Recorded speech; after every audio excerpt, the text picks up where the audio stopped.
know if you can hear me. I was going to turn on the light, but there's lightning outside, and I was hoping you'd see the lightning. It was too sporadic.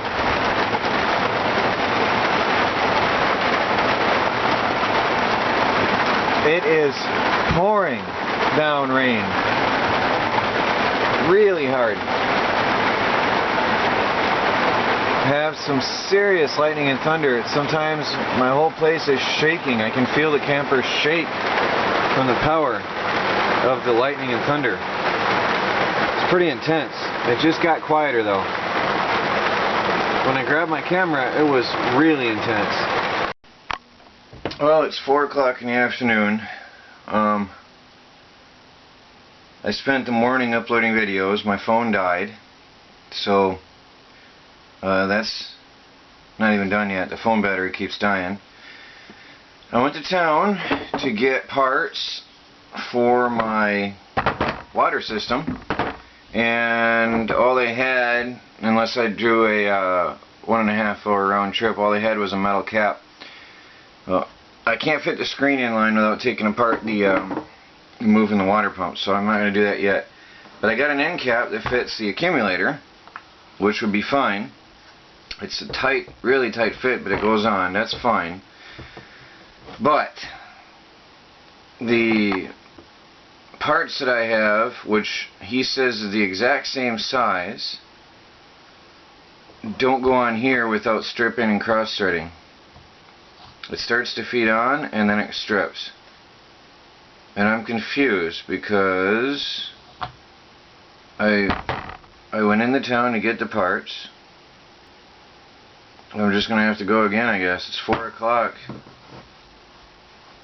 And this is a really tight fit. It's not, it doesn't feel good. I don't like putting metal on plastic, but it is what I have. It's all he had. Oh, I'm not going to get a lot done today.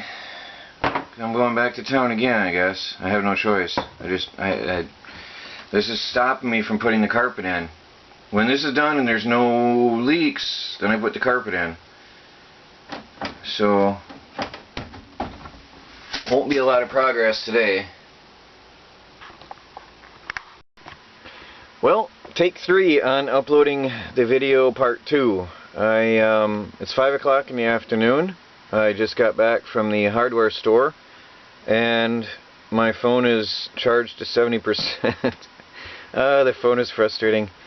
It keeps discharging its battery faster than I can keep it charged, and that was a problem I knew with the Droid Bionic when I got it, but I didn't intend on living off the grid and needing it so much as I do now for uploading videos. But anyway, it's a problem I have to live with. So I'm attempting to finish the video. Sorry everybody for the very late coming of part 2 of the plumbing series. I did actually 3 videos yesterday total, but it takes me 24 hours to get them uploaded. You know, upload a little bit, recharge the batteries, upload a little bit, recharge the battery, upload a little bit, recharge the battery. So now it's 5 in the afternoon, and I'm finally going to start working the RV in a few minutes, now that I know this will be done. I forgot to mention these some garage sale finds I got on the weekend. It was the big holiday weekend, and good time for garage selling. This is a wood cutting board with a bunch of knives and accessories. I bought this, look at it, originally sealed, $2 at a garage sale. I thought that was a really nice deal. And that's going in my new RV in the kitchen, because I actually didn't have a cutting board that was any good. Now here's a nice find. Handheld 40-channel CB radios, because I like to go hiking and driving and on trips, and sometimes we have multiple vehicles, and often the cell phone towers cannot be trusted because everybody has various networks and various connections and whatever.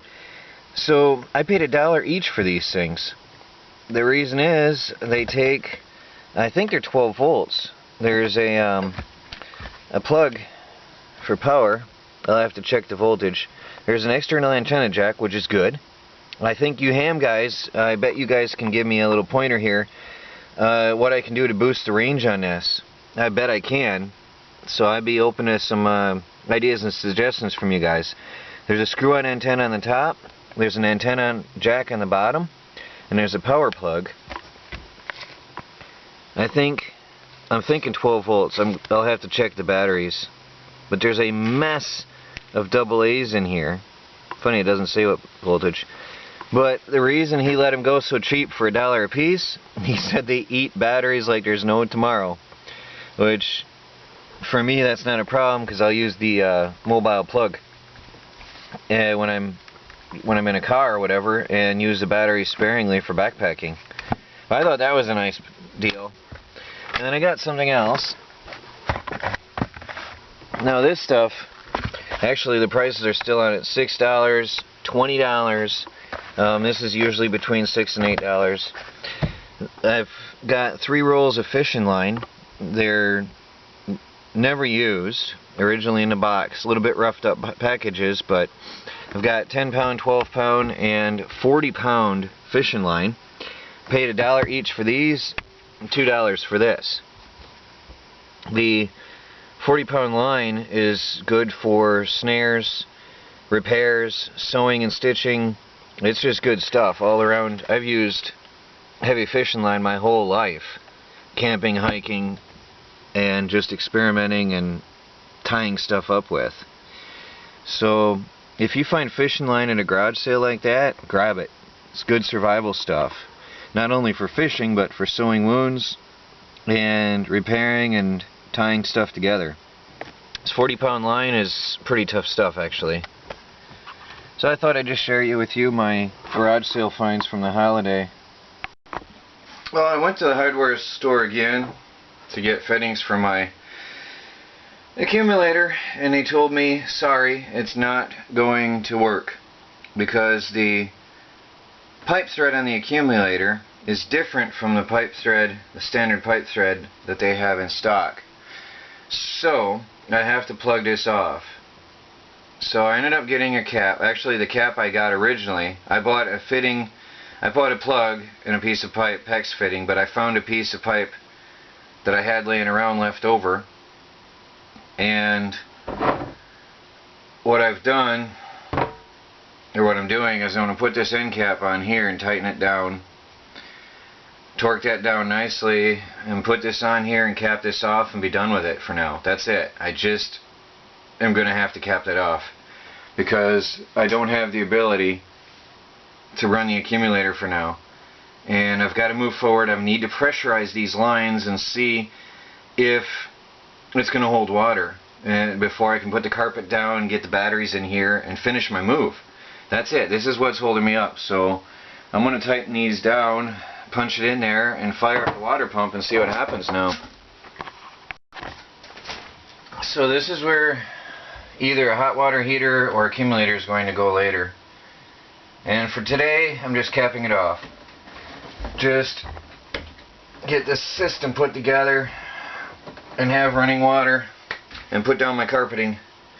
I'm leaving the connections here to the original the hot water heater because I don't want to cause any more leaks.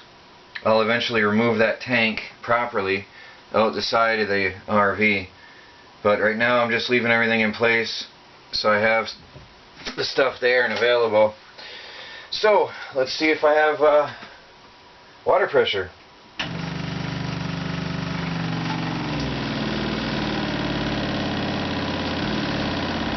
Of course I have vibration now because there's no accumulator, and the lines are pressurized. The pump has shut off. I should have water in the bathroom. Oh, yuck. Oh, that's disgusting. Look what came out of this sink. Oh, filth and dirt. Where'd that come from? Oh, the lines are so full of filth. Now remember, this sink was spotless. Look what came out of this, out of the faucet. How disgusting. That was in the pipe. Yeah, I won't be wanting to drink or cook with this for a while. Oh, that's disgusting. Well, anyway, look. Bathroom works. Bathroom sink works. I have no drips that I can find right now. Everything seems fine here. I can see outside. Oops, I have a leak. Oh, one of my fittings over here is leaking outside. I'll have to check that. Okay, it's the cold water screw-on fitting is leaking. My shower seems to be, I'm looking over here, my shower, I don't see any drips. Looking good. So I'll have to fix that one there. Let's go up and check the kitchen. The kitchen sink. Let me see. Well, the hot water has no, why am I checking the hot water? There's no water to the hot water. The cold water line to the kitchen sink feels good. Carefully see if we have water here. Might be just as dirty as the other. Well, there's weird vapors coming out of there. Yeah, it's filthy. Alright, I've got running water.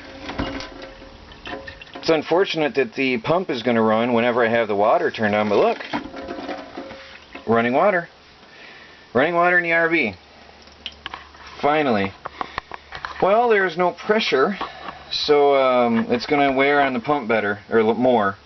But there it is. Now I can move on to the finishing the carpeting in here and putting my batteries in. So I'm going to clean this up now and move forward with moving the batteries out here. That makes me nervous because yeah, I'm always nervous. When I move the batteries out here, then I'm committed to doing the move. I'm wondering if I actually want to do that today or tomorrow, because I need the power. Wherever the batteries are is where I do my computer work and where I'm going to sleep tonight. So I really got to figure out which way to go now. Well, I'm very happy I have valves, because I had to turn this one off. I cannot stop this leak. I tightened it as far as I can and it's still leaking. So there's something wrong with this, something in this connection. I'll have to take it apart, clean the hose, try to seat it again. It just isn't seated. So I can turn off the valve, bypassing it, and still have water in the kitchen sink. And that is a nice thing. I'm very happy for that. The shower fitting is holding water well. There's no leaks, no drips. So that's good. Actually, I can leave that valve turned off too, because I won't be using the shower anytime soon. Without any hot water, I won't be using the shower. So shut off all my hot water valves, just for good measure. Well, anyway, it's working. I was at the dollar store today. A lot of people are wondering about the cat. The cat litter box is going in here. That's where I have access through to the bathroom next to the toilet, and that will allow her to run through here in the back area. I'm going to stuff this with insulation and seal it off, and as I had said yesterday, I'm compartmentalizing everything like bulkheads. Everything will be cut off, so if a mouse gets into one chamber they can't get it to the other. So the cat though will have free reign to this back area, and I have the ability to pull the litter box out the back of the RV and go and dump it. I think that is a super convenient thing, and that was the original intentions, so that I don't have to haul a smelly box of cat litter through the RV. I'd come right through the back hatch. So how nice is that? I mean, that's perfect. Got water coming in. Hopefully. Oh, it's leaking. Oh, I can sometimes be an idiot. This is leaking right here. It was pouring water in here. Quite annoying. One thing after another. Thing is, I don't know how I'm going to clamp that on because there's nothing, there's no end left on that. That's an awkward thing there. It's, I don't have any idea how I'm supposed to clamp that. And I'm just going to try. I'll put 2 clamps around it and hope for the best, because it was pouring water down inside. I thought I had an ingenious idea, which I'll show you here in a minute. Got a garden hose hanging in here, which, by the way, the feeder neck on this has some kind of a weird fastener that you need in order to attach a hose here without spraying water all over outside the RV. So I have to hold this. I don't know how I'm going to do this. Hold this while watching inside to maintain, make sure I don't overflow the tank. This is awkward. But anyway, I have the water hose. This is a hose that somebody had sent me in a package one day, and I've got it running over to my water tank over here. Got my marine pump hooked up, and I've got a battery booster that I picked up one day, and it was working. It was pouring water, but it was pouring water in the floor of my RV. So now I have to tighten that inlet hose and just pump a little at a time to make sure I don't overflow.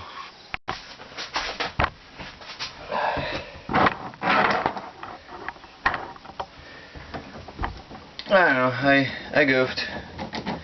It's the problem when you have somebody helping you. I didn't take this out back in the day. A friend of mine did it for me.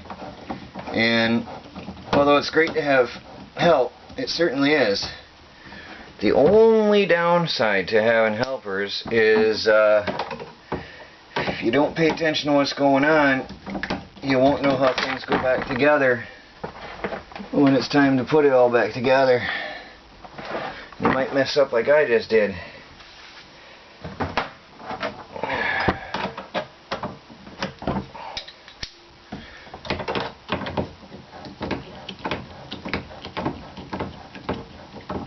I don't know if this is going to work or not, because I really don't have, that's an odd looking hose. There's nowhere to put the clamp onto it. And as I said, since I wasn't there originally, I don't know what hose clamp was originally on it. I've got these 2 big ring clamps. I'm guessing maybe they were on there. I don't know. But that's what's going to be on it now. I want to fill this water tank, and then I can start washing the cabinets of the RV and getting stuff ready to go here. Today's Tuesday. Wednesday, Thursday, Friday. I got 3 days left to get moved into here. So my parents come on Saturday. Well, I've actually got 4 days. They'll be here Saturday night. I don't know what I'm worried about there.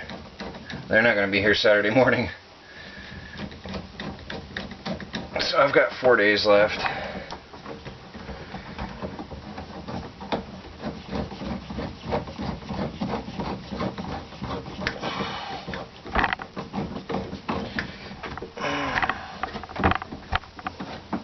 Hope this works. Don't want any more water in this poor old RV. It's had enough water. Spilling all the time in here. I've got water coming in.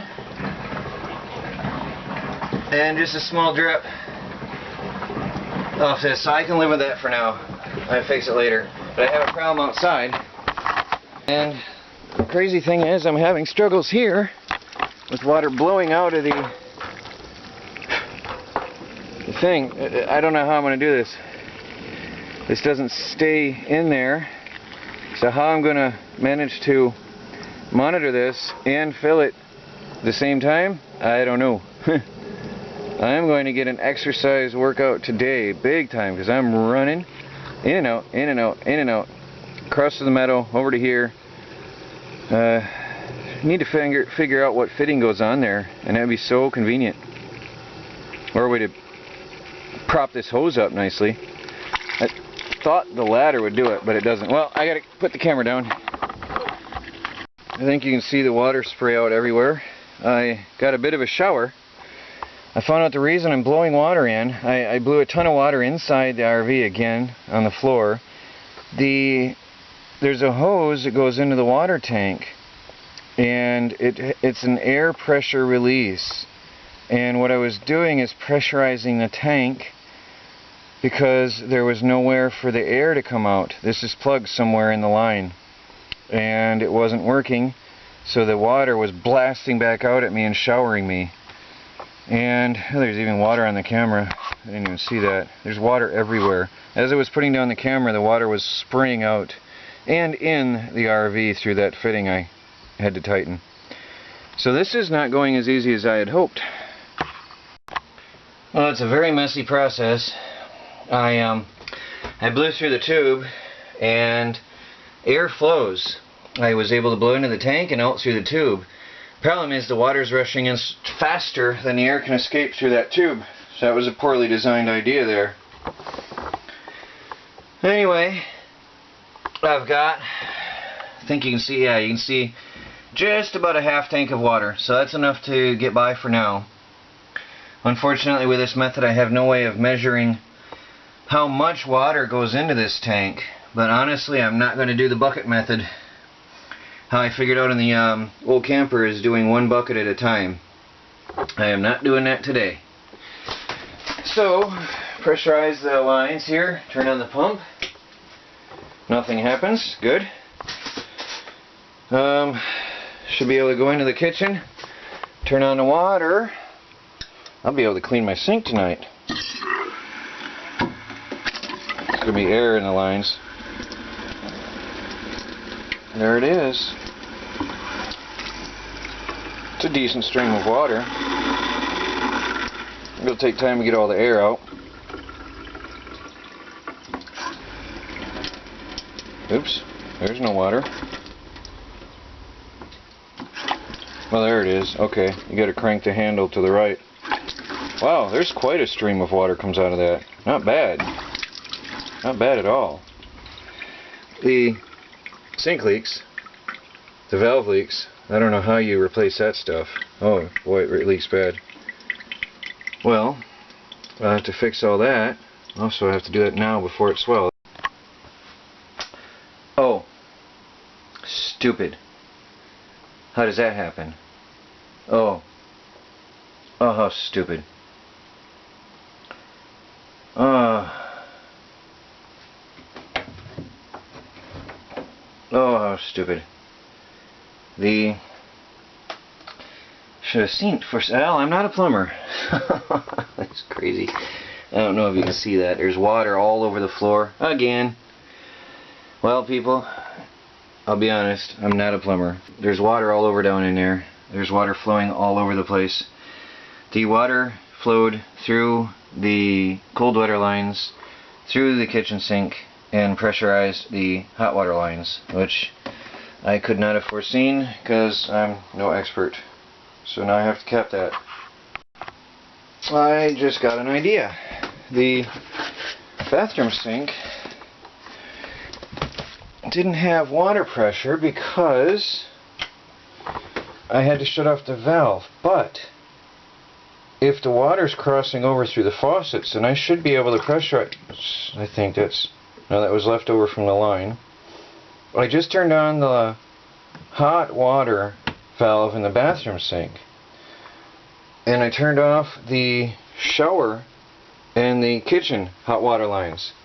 Theoretically, having the kitchen hot water line off, I should not get back pressure through theoretically I should not get back pressure through the kitchen.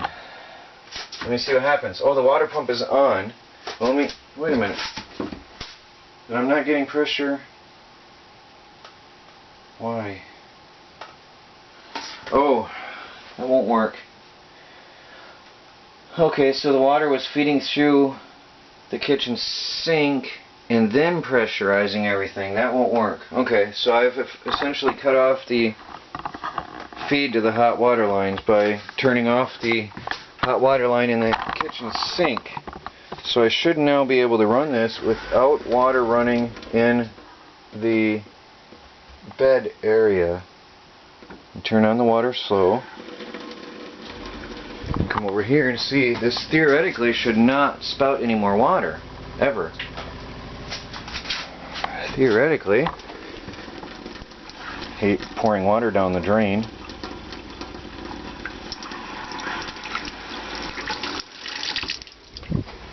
Theoretically, we shouldn't have any more water here. It looks good. I think I'm going to cap it anyway.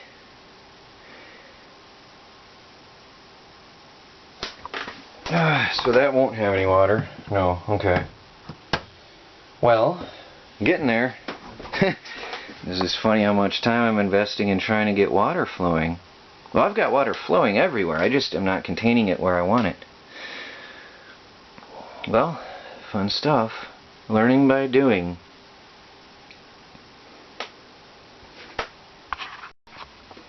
Now I have no running water.